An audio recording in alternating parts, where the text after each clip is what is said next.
This is Marty Murphy, and I've really been on this search. If you've read my previous emails about, despite our best efforts, why do we still stay stuck if we've done all these different processes? And I talked about the cell biology and what I've learned about that and the neurochemicals that flood us. And then what else is there? Like, why might you stay stuck in something despite your best efforts? And to me, it's really come down to this place of surrender, coming back home to ourselves. And when I say coming back home to ourselves, I know it can be such a freaking cliche, but there really is such truth to it. And if you read this email, you'll see the story. I'm not going to tell you the whole story in here, but I definitely had a very active spiritual life early on, and then I turned my back on it.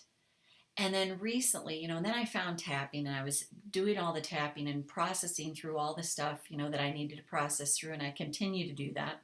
And then I thought, man, still having that feeling like there's got to be something more.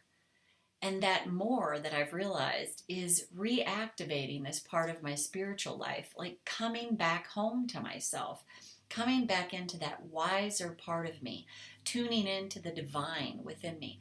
And whatever your beliefs, even if you don't believe in God or something greater than yourselves, do you believe that there's a part of you that's wiser, that might actually have the answers for you if you tune into that part of you?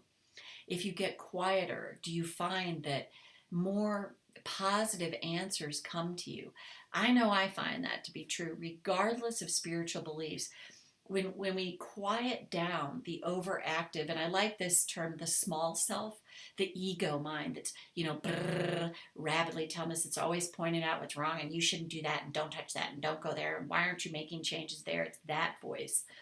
I often call mine Hagatha because I call it the bully in your brain. It sounds like this. It's like you'll never make it. Who do you think you are? It's that kind of voice. And that's the voice to me of the small self. It's the voice it's part of that, so embodied in our humanity.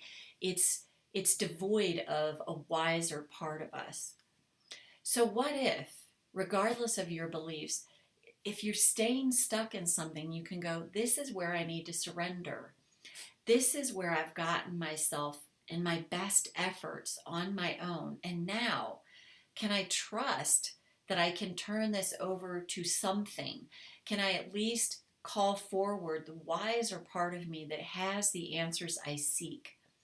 And as I practice this, it is so changing things in my life. And I say practice, which I use that word a lot because I believe it's all a practice. I mean, I get taken out all day long by the small self or the bully.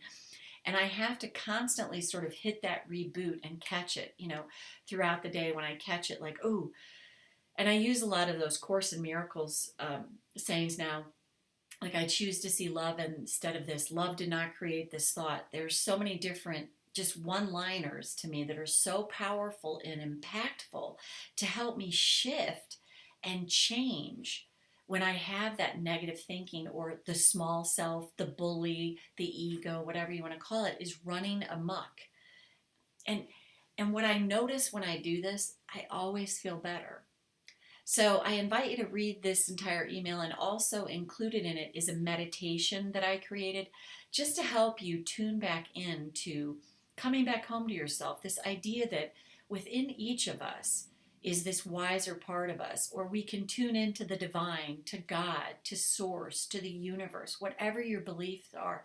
And when we surrender, we're actually like letting go of the small self. Like, I've got to figure this all out by myself. I've got to come up with the answers. And when we do that, we're clamping down. There's no space for even a wiser part of us to come through with answers that we need. So what if you could just try this, suspend judgment about it? You could try the meditation and see if it helps, and if it doesn't, just chuck it.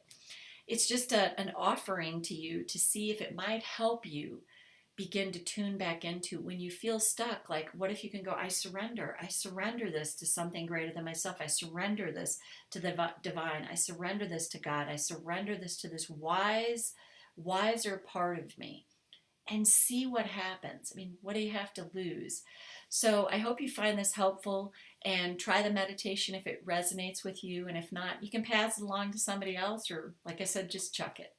So that's it for now. Have a great rest of your day, and we'll see you next time. Bye bye.